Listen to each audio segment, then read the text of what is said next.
विकासाच्या प्रश्नाच्या बाबत भाजप नेहमी दुर्पळते आहे हे आपण चित्र पाहतोय। आज आम्ही हरलो असेल, पण उद्या आज जनता जनार्दन काँग्रेसला देशाच्या सत्तेमध्ये आणल्याशिवाय राहणार नाही आणि त्या पद्धतीचं वातावरण सुद्धा आज देशपातळीवर तयार झालेलं आहे। आणि काही लोक सांगतात की केंद्राचे जे आपल्या देशाचे प्रधानमंत्री नरेंद्र मोदी आहेत त्यांचा बद्दलच्या लोकांचा तो विश्वास आहे। पण मी तुम्हाला सांगतो की लोकसभेच्या निवडणुकीत नरेंद्र मोदींच्या सरकारला लोक परास्त केल्याशिवाय शांत बसणार नाही। ही त्या पद्धतीचा रिपोर्ट आपल्याला या जनकोणामधून पाहायला मिळतो।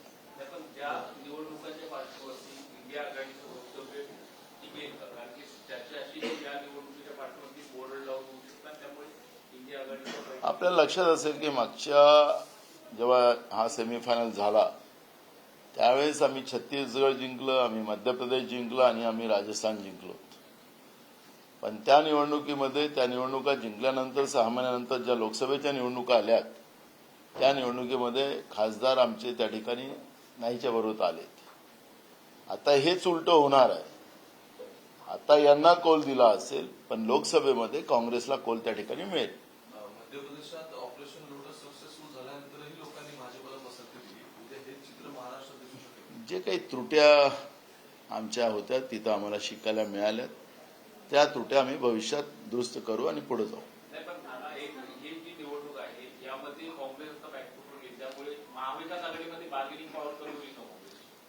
काँग्रेस कधी बार्गेनिंग मध्ये राहिले नाही। काँग्रेस या देशातील प्रत्येक व्यवस्थेला घेऊन चालणाराच पक्ष राहिला। देशाच्या संविधानिक व्यवस्था आणि देशाचं स्वातंत्र्य हेच काँग्रेसला महत्वाचं आहे। खुर्चीपेक्षा काँग्रेस त्याच विचारानं इतके वर्ष या देशामध्ये लढा देते आहे आणि जनता काँग्रेसच्या पाठीशी उभी राहणार आहे। मी आपल्याला सांगितलं की ज्या काही त्रुट्या आम्हाला या ठिकाणी मिळालेल्या आहेत त्या त्रुट्या दुरुस्त करून आम्ही पुढे जाऊ आणि लोकसभेमध्ये आम्ही विजय प्राप्त करू।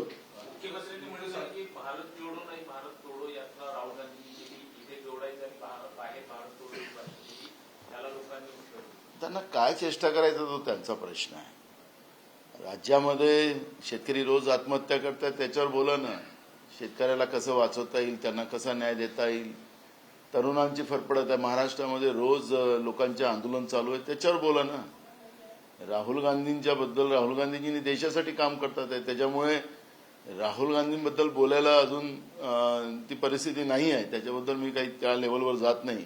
पण मूळ प्रश्न असा आहे की राहुल गांधीजी देशासाठी जगतात आहे, कोण कशासाठी जगतात आहे त्यासाठी मला सांगायची गरज नाही, मी त्या लेवलवर जाणार पण नाही। 2024 ला परत मोदी येणार आहे त्यामुळे आता आम्ही जो काही निर्णय घेतला तो एकदम योग्य होता या निकालाने स्पष्ट केला साजिद पवार एका भाषणात। ठीक आहे ना, त्यांना काय प्रतिक्रिया। हा महाराष्ट्र आहे, हा शाहू फुले आंबेडकरांचा महाराष्ट्र आहे, छत्रपती शिवाजी महाराजांचा महाराष्ट्र आहे। या महाराष्ट्राचा पदोपदी अपमान करण्याचं काम या आता असलेल्या सरकारमधल्या लोकांनी केलेलं आहे। त्यामुळे महाराष्ट्राची जनता निर्णय करेल ना, काही ही जनता नाही आहे। जे काही महाराष्ट्रात आंदोलन चाललेले आहेत, लोकांमध्ये उद्रेक आहे, त्यावर सरकारने चिंता करावी। आज सरकार त्याच्यावर चिंता करण्यापेक्षा दिल्लीवरच निर्भर आहे अशा पद्धतीचं आपल्याला पाहायला मिळत आहे।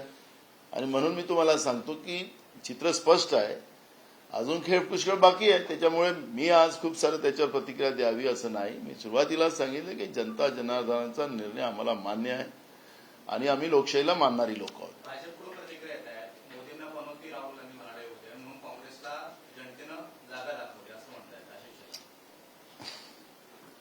असं आहे की मला त्या पनोतीमध्ये जायचं नाही आहे। हे पनोती शब्द हा लोकांचा शब्द आहे, काँग्रेसचा शब्द नाही आहे। त्यामुळे पनोतीचा प्रचार ते करत असतील भाजपवाले तर त्यांना लखलाभ आहे।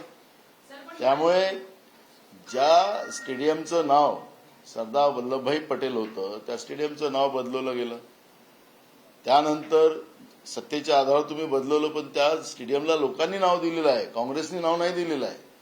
त्याच्यामुळे मला त्याच्यावर चर्चेला जायचं नाही। त्या पनोतीच्या आखरी भाजपवालेच पनोतीचा प्रचार करत असतील तर त्यांना लखलाभ आहे पनोती।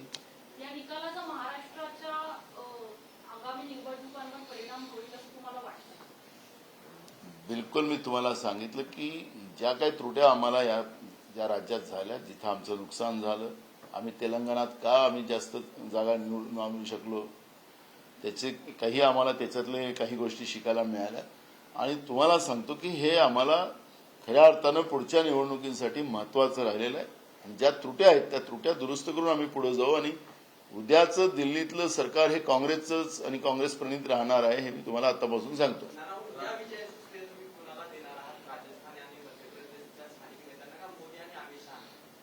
ते त्यांच्या पक्षाचा निर्णय करावा, तो आम्हाला काही त्याच्यावरची प्रतिक्रिया द्यायची काही गरज नाही. आता पुढं त्यांच्याच राज्यात काय होतं ते आपल्याला कळेल ना.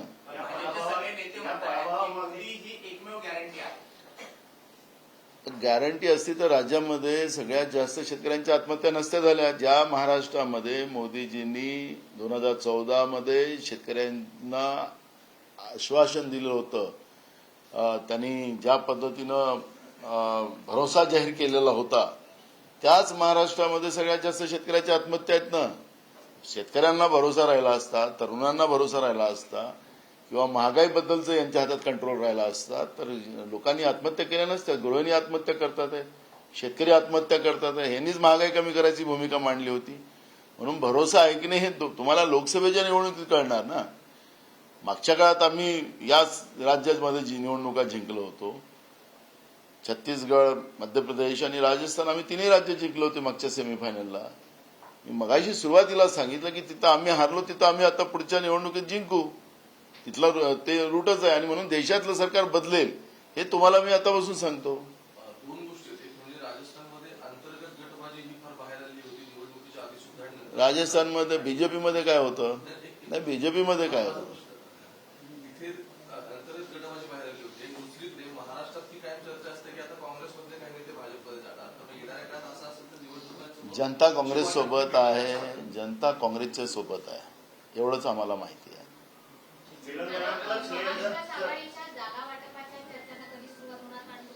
आता होईल ना. आता झालं. आता लोकसभेचं अधिवेशन 2 तारखेपासून सुरू होते आहे. तिथं दिल्लीमध्ये त्या सगळ्या चर्चेची वाटाघाटी सुरू होतील. तेलंगणातलं श्रेय राहुल गांधींना दिले जाते, तसं 3 राज्यात मी राहुल गांधींचं आमचा नाही. राहुल गांधींनी स्वतः सांगितलं की आम्ही हे सगळ्या कार्यकर्त्यांचा आणि काँग्रेस जनांचा आणि त्या राज्याच्या जनतेचा हा विजय असं सांगितलेलं आहे. त्याच्यामुळे राहुल गांधी स्वतः श्रेय कधीच घेत नाहीत. कर्नाटकमध्ये आम्ही जिंकलो तर राहुल गांधींनी तेच सांगितलं. आमच्याकडे मी पण नाही आहे आमच्या नेत्यांमध्ये. जबरदस्ती तोंडात टाकू नका. ते जे गोष्ट नाहीच म्हटलं त्या गोष्टीला काय कशाला घ्यायचं. कर्नाटकच्या विजयानंतरचा मोमेंटम काँग्रेसला कुठेतरी कंटिन्यू नाही करता आला. त्याची ही सगळी परिणिती असं म्हणावं. मी सुरुवातीला सांगितलंय दक्षिणेमध्ये लॉकबंद आम्ही यांना भाजपला बंद केलं ना.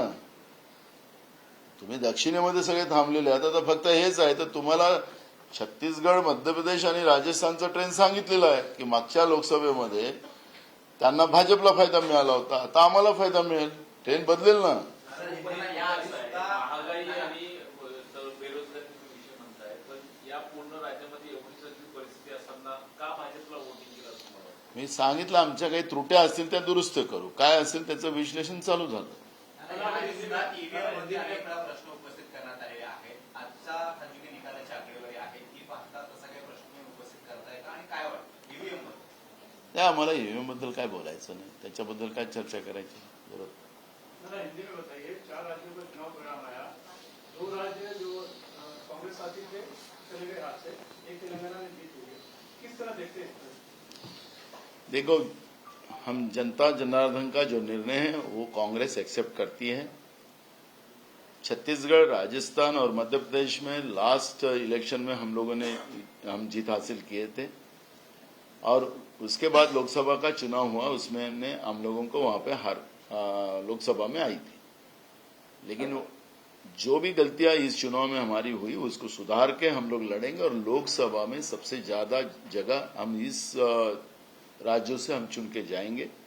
और इसमें एक बात आपने देखा हो कि दक्षिण का जो एरिया है उसमें बीजेपी पूरी ब्लॉक हो चुकी है. बीजेपी को कोई स्थान उस एरिया में नहीं है, वही आपने देखा है.